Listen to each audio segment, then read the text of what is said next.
Now, yesterday, this is exciting. Our next guest, who is only 22 years old, performed her poem, The Hill We Climb, at President Biden's inauguration. It was breathtaking. Have a look. We, the successors of a country and a time where a skinny black girl descended from slaves and raised by a single mother can dream of becoming president, only to find herself reciting for one. And I am so honoured to say that she's here on the show. Please welcome the incredible Amanda Gorman, everybody. Amanda, I am so ridiculously happy to talk to you tonight on the show. How are you? I am amazing. I'm 10 times better because I'm talking to you. You are like my favorite human being ever created. You are. That is such a lovely thing for you to say. Now, let's talk. Thank you. Let's talk about yesterday. Well done. Well done. Seriously. Thank you. Thank you so much.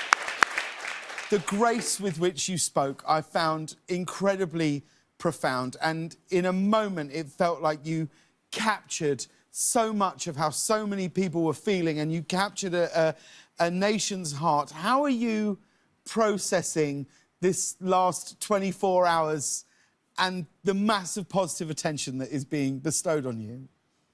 I don't think I really can process it. To kind of give you a metaphor for that, my phone is like on fire. Like it is so hot. It just like gave up on itself like 3 hours ago. And for you to understand that, I was outside in the cold and my phone was that hot with the amount of support and just love that was coming from my words. And that was just incredible. You know, honestly, it's a personal honor for me to be, you know, the inaugural poet, to be the youngest. But I think it was something beyond that, beyond myself, a moment for the country and the world to really move forward and to be, you know, a small part in that. Like, that's all anyone can ask for. But I don't think you were a small part in it. I think you were, for me, you were the moment in it. You were the pivotal moment. Now, I know that your mother is a teacher right here in Los Angeles.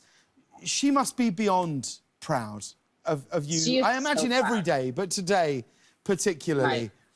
This is one of those days where I can like unabashedly be like, so, you know, I need a new iPhone. And like, get it, like you have to capitalize on these days with your mothers. But you know, I finished my poem and I came up to her and she was just sobbing and we were trying to like keep it together. I was like, we are in front of the world and next to J-Lo, like, let's keep her act together, but she's so proud.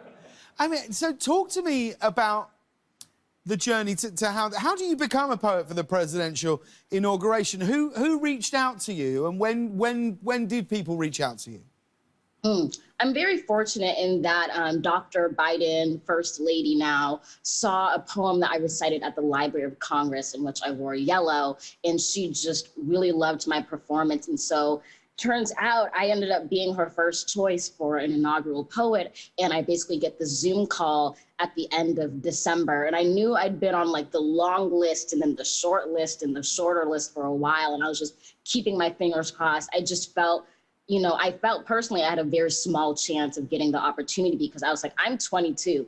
And, you know, I've overcome a speech impediment. Like, who would want me on stage? And then they Zoom called me, you know, offered me the opportunity, and I, like, danced around in my socks like a crazy person. And what's going through your head when you step up and you're looking out over the empty National Mall? Can you remember what you were feeling at that moment? It's, you know, and this is something to say as a poet, it was, I think, one of those moments in my life that was beyond words. And that's saying something for me. Looking out, for me, I'm the descendant of a slave who's also named Amanda. So looking out and seeing, you know, the Lincoln Memorial, looking out and seeing the Washington Monument, seeing the flags laid in remembrance of those lost to COVID. It's a breathtaking moment. And on the other hand, you have all like the human anxieties, like, I'm cold and I know Biden is right behind me. How does my hair look? My nose is sniffling. Don't trip, don't mess up. And so you kind of have to let go of all of that and just let yourself be a vessel for the poem.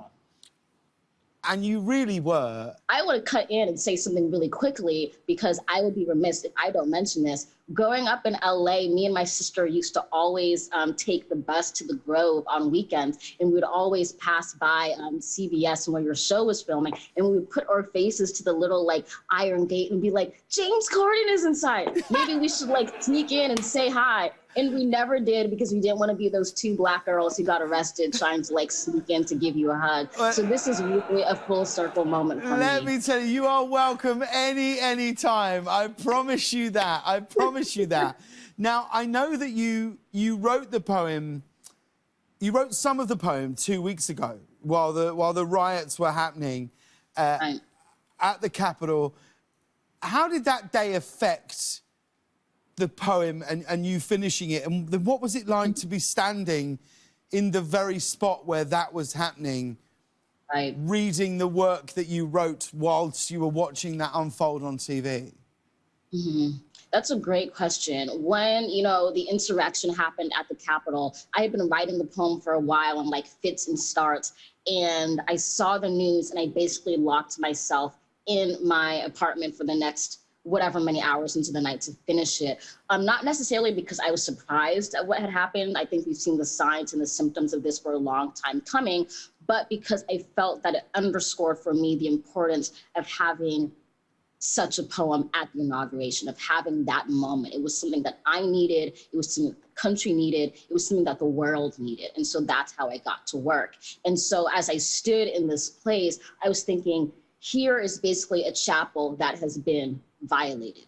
In the way in which we bring that sagacity, that type of sacredness back to this space is in our actions and in our words. And words is where I operate and where I can make magic happen. So it was more so my calling of using my hymn to try to kind of re-purify that space.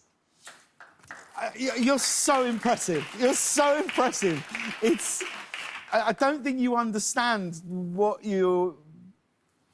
just talking to you now, the volume of hope that I feel you are giving to so many people. I really, really mean that. I mean, at the very least, you've made poetry cool to so many young people out there. I mean, if you had, what's something you would like young people who perhaps, I mean, there's a very real chance that for lots of young people watching your poem today was the first time they've experienced poetry in that form. What's something you would want them to know about the art of poetry?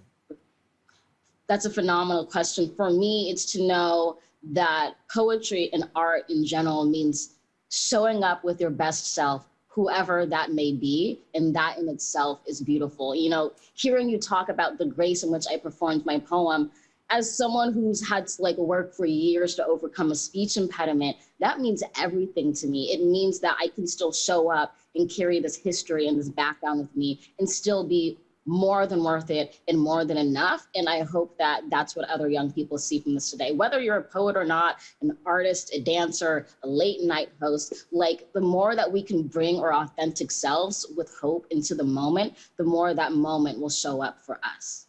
Now, later this year, you're releasing your first children's book, which is called Change Sings. And yesterday, it went to #1 on the Amazon book charts. I can't wait to read it to my kids. What is the message of the book? You know, what's so, incredibly special for me is I wrote Change Sings over a year ago. I was kind of preempting. I was like, January 2021 is going to come, and either kids are really going to need like a pick-me-up, or they're really going to need something that can help kind of summarize the change that we just saw. I was like, it can go any way. And so I wrote Change Sings because I wanted children to see themselves as real change makers. I didn't want there to be like another children's book where they were like observers to the change that was happening, or they were kind of powerless to kind of the socio-political, environmental things that were going on. I wanted them to see themselves at the forefront and as the voices of tomorrow, so that when little kids read it, they can say, look, there is someone in this page who looks as young as me and who looks as new as me, who is using their voice.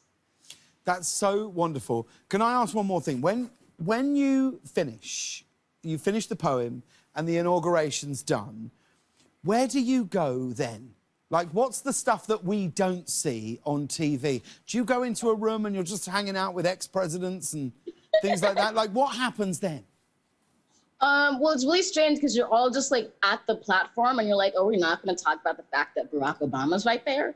Like, am I not about to go snap a photo with Michelle Obama? So it's basically me being like, well, I guess we're here, Lady Gaga, and like making a beeline for her. And just like, we were both crying and both weeping, and she was so sweet. And so I think, I can't speak to other inaugurations, but despite the 6 feet distance in the mask, I want to say there was like a higher intimacy in this one, where I had like Barack Obama just like standing next to me and being like, you made us proud, you know, did a good job, like in his characteristic voice. It was great.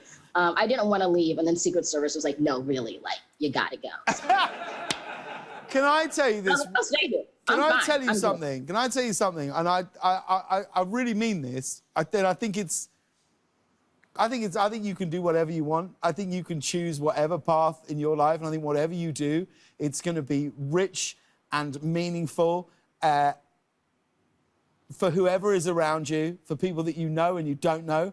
I genuinely feel like there's a very real world where there's a poet speaking at your inauguration day when you're the President of the United States. I'm not joking. That's 100%. Do you feel this, Reg? 100%, yes. Is that something you'd want to do? Oh, heck yeah. Planning on it. Ladies and gentlemen, the incredible Amanda Gorman, everybody.